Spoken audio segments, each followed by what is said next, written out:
If you want to show the mouse track in Microsoft Edge, you're in the right place. In this quick tutorial, I'll walk you through the exact steps to turn it on so you can make your cursor movement easier to follow while using the browser.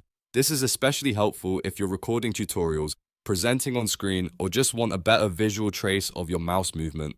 If this video helps, please take a second to hit the like button and subscribe for more quick browser tips and easy software guides. Now let's get started.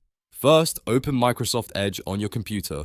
Once Edge is open, look for the three-dot menu in the top right corner and click it to open the main settings menu. From there, click Settings. This will take you to the full Edge settings page where you can customize the browser to fit your needs. On the left side of the settings page, click Appearance. This section controls how Edge looks and behaves visually, including browser layout and display options. After that, scroll through the appearance settings until you find Browser Behavior and Features. Click on that option to open more advanced browser-related settings. Inside this section, look for Configure Mouse Gesture.